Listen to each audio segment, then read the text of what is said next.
Oh my goodness, Roger Federer is out of Miami. He's been taken out by Thanasi Kokkinakis, and it has shocked the world, and Fed fans around the world are going absolutely nuts. What's going to happen? Is Fed going to play Clay? He's not number one anymore.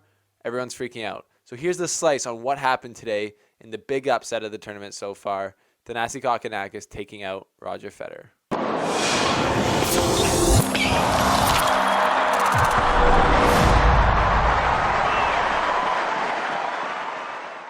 So in this matchup, there's nothing that we've never ever seen before in the tennis world.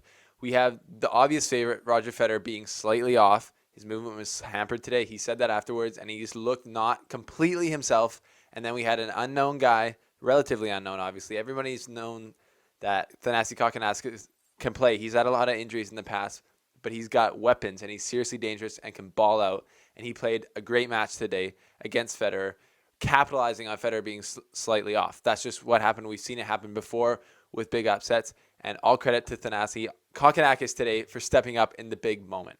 Make sure you subscribe to The Slice. It really helps us out, and it makes sure that you won't miss anything important, and you're the most educated tennis fan you can be. Also, you won't miss my vlog coming out from Indian Wells, where I talk about how I shook Roger Federer's hand, all the cool things I did down there, and just show you a bit of the craziness. So subscribe down below, and welcome to The Slice. So we had the classic combination of, like I said, Federer being off and the young guy, Thanasi Kokkinakis, stepping up and punishing him for it. So Federer's movement was off, and Federer fans are going to speculate around a million reasons why this could have been, but I think it comes down to Federer's played a lot of tennis in 2018 already. He went straight from the Australian Open, won that, so played like 7 matches, then went to Rotterdam, won that, that's like 5 more matches, then played the match for Africa, won that, and then went to Indian Wells, almost won that, lost in the final, so that's like 5 more matches, and he's just played and played and played, and he's 36, he's old, right? So his movement, maybe he was tired. He went to Chicago after playing Indian Wells, went to Chicago, and, he's just been going. So his movement was off for whatever reason, but it wasn't like that crazy off. He was just slightly off. And that's all it takes for the favorite to not be the favorite anymore. And he's playing a super dangerous player who he knew that in Thanasi Kokkinakis. So many Fed fans were looking way past Kokkinakis onto the next rounds where he was playing maybe Verdasco, et cetera. But Kokkinakis at one point was growing up the rankings as fast as his friend Nick Kyrgios was back in the day before he's had a ton of injuries that have taken him away from tennis. And the reporters today were saying that, I didn't know this, but Kokkinakis was even considering retiring just because he couldn't get back into it. But it's pretty cool to see that he's back because he's good for tennis. He's exciting to watch. He's got a monster serve, monster forehand, just like pretty much any big weapon player these days. But he can move well, and he just seems to know the game of tennis pretty well because he made great decisions today, which contributed to him winning. So what did Kokkinakis do? Kokkinakis' forehand today really hurt Federer. He was placing it super well, but it also has tons of rotations on it, and it was just like really making Federer uncomfortable. With Federer's lack of movement and shanking more balls than he's used to, he still has a bit of this Indian Wells hangover. Is that a good thing to call it? Ever since the Coric match in Indian Wells, he has not looked really himself, and the same script was there today. But Thanasi's forehand really put him off, and he couldn't really ever get a grip on it. And Kokkinakis was making great decisions. He played a really good match. He played a good match today, all the way through. The way that Kokkinakis was playing, the way he was hitting his serve, Federer could never really figure out a serve. He definitely had chances on it, but he couldn't get into it. And Kokkinakis has a huge serve, was serving big. Federer was off, and the way that Kokkinakis was playing kind of eliminated almost all of Federer's history and his experience and his number one ranking. So by the third set, halfway through the third set, we're like, oh man, this is just 2 guys on an equal playing field in a dogfight right now. There's no like obvious guy who should be winning because Thanasi's game seemed to really take that extra, maybe air that was in Federer's sails of being the number 1 player in the world, the most dominant tennis player of all time. He took that away. So it was just a level playing field, like I said. So by the end of the match, it was just came down to whoever made the best decisions at the very end. Kind of similar to the Delpo Federer match, where it's just, at the end, who's going to step up. And in this match, Kokkinakis stepped up. In the tiebreaker, played great. It was tight. He went up like 3-0 or 2-0 or something, 2 or 3-0, and then Federer came back, so it was tight. And then Federer even went up 1, But then Kokkinakis just stuck it out. And in tiebreakers, like Fed said after he lost to Delpo, it just goes so fast. If you make a couple mistakes, you're just at the net shaking hands. And that's what happened today. So Federer fans they're sad. I'm sad. Everyone's sad because I'm sure people who went to buy tickets, I'm not laughing. I'm not laughing at you, but it's happened to me literally. So I feel your pain. And I know your pain. And it's just kind of funny how life can happen like that. Like, people are buying tickets to the finals, or like even like, playing it safe and buying it to like the third round of Federer's tournament, and he loses in the first match. So a lot of people upset today, but you got to be stoked for Thanasi Kokkinakis. It's just a great day for him. Played great, deserved to win at the end. And this match was, to me, really similar to when Shapovalov beat Nadal in Montreal last year. So Nadal was a little bit off. Like I said in a video when I made a recap of that video, you can go check it out at the end here. There'll be a link to go click on it. Nadal was a little off. Shapovalov was confident, has big weapons just like Kokkinakis, played really good, played aggressive, played fearless, and took it to him. And at the end of the day, it came down to which guy was going to step up and be more clutch, and Shapovalov was at the very end of the day. Exact same thing here today. Really, really similar. And I would put Kokkinakis right in that same breed with Shapovalov as the future of tennis, because these guys, they're big ballers. They got the big baller brand mentality, which is go for broke, know yourself, know your game. You can do it. Just because they're big names doesn't mean they're unbeatable. And they got this confidence in them, and they have weapons to back it up. And it seems like they have a work ethic to back it up. So they're super young.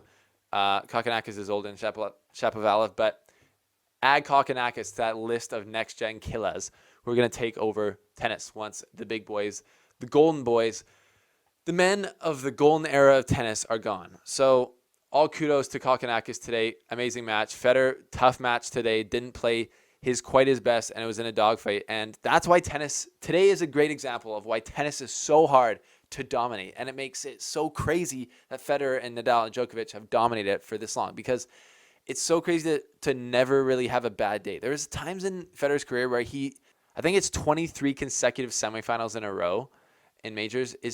That just means you don't have any bad days like today where you're slightly off. Or if you are slightly off, you're still that much better than like the guy you're playing that you can be off and still win. But if you're playing a guy who's a killer like Kokkinakis, you're in trouble. And it's so crazy to see these guys like Djokovic, super long time at number one, Federer, even longer time at number one. For them to be number one for that long just means they had to be that consistent. And there's such a small margin of error in tennis, where if you're just off, you can lose and you can get in a rut. It's unbelievable how they've stayed at the top for that long. So today's an example of how hard it is to dominate at tennis and how fast things can change if you're not on the top of your game. So all kudos to Kokkinakis. And Fed, from here on, loses world number one. So Fed's not number one anymore. Nadal becomes number one in the world without picking up a racket. And Federer is also declared, big news, breaking news from the slice, and it's already reported, but Federer is not going to play any of the clay season. So he is taking off all the clay season like he did last year, which I'm not stoked about. I think he should have played maybe Madrid or Rome, one of the faster clay, whichever one's faster clay, and then played Roland Garros you get easy points. And, you never know what can happen. Like, he's one of the best clay court players ever as well, because he's been to the Roland Garros final like 4 or 5 times. Tell me if I'm wrong. 4 or 5. Is it 4 or 5? Slice fans often have better stats than your boy does, but, that's how it goes. So I think he should have played, but whatever. So Fed fans are ultra depressed because they're not going to see Federer for like 3 more months. But, yeah, so that's the update on the Fed fan world. Kokkinakis is through. The tournament is still in Miami, is still looking great because Dimitrov is alive. Djokovic is out, but that was brutal. I'm going to make another video on that, on what's wrong with Djokovic. Leave a comment in the comment section below on what you think is wrong with Djokovic, but I have some pretty good ideas, and it's pretty crazy what's going on. And yeah, Kyrgios is still in, Dimitrov is still in, Delpo is still in, so a lot of big names still in. It's still exciting. Also, big news from the WTA, Carolina Wozniacki lost to Monica Puig from Puerto Rico. And apparently during the match, like Puerto Ricans who came out, I guess there's a lot of Puerto Ricans probably in Miami, which makes sense, pretty close, came out to support Monica Puig and got rowdy, which I love. That's sick. We need more of that in tennis. We need more rowdy crowds. But they got rowdy in like the wrong way. They were apparently threatening Caroline Wozniacki's family and like doing weird death threats and saying really abusive things to David Lee, basketball player, who's her fiance. in the box, and like that's just crazy. Like why is that necessary? So yeah, the WTA got called out for that, and the Miami Open got called out for they should have done something about it. But what can you really do? It's just the crowd. The crowd, yeah, not cool. Crowd who is supporting Monica Puig to obviously do death threats. At the end of the day, it's tennis. So that's pretty crazy. Update there from the women's side of things. Serena Williams also lost to Naomi Osaka, which was a crazy first round matchup because Osaka's arguably the hottest player on the WTA tour right now. Matched up against a returning Serena Williams. Pretty crazy first round match, but yeah, Serena Williams is out. So that's been the slice on kind of this beginning part of Miami, the slice on what happened in Federer's losing match to Kokkinakis today. Kokkinakis played great. Federer was a little bit off, and then Kokkinakis capitalized. Kokkinakis played a ballsy match. That just sounds weird, but it's true. That's what he did. He played confident. He took it to Fed in a sense and took what was his, and that's a really big confident step for the young man from Australia, and the Slice will be keeping an eye on him in the future for sure. So that's been the Slice. Thanks for watching. Before we go here, make sure you subscribe because I'm posting, like I said, the Indian Wells vlog, which is really cool. And we got lots of other big things coming up. If you haven't subscribed to the podcast already, do that because I'm going to do an Instagram live. Again, all facets here. I'm going to do an Instagram live during the podcast and answer your questions live on the podcast. And then you can hear my answers to them on the podcast when it comes out next or this coming Monday for the Monday Night Slice. So follow me on Instagram if you haven't yet.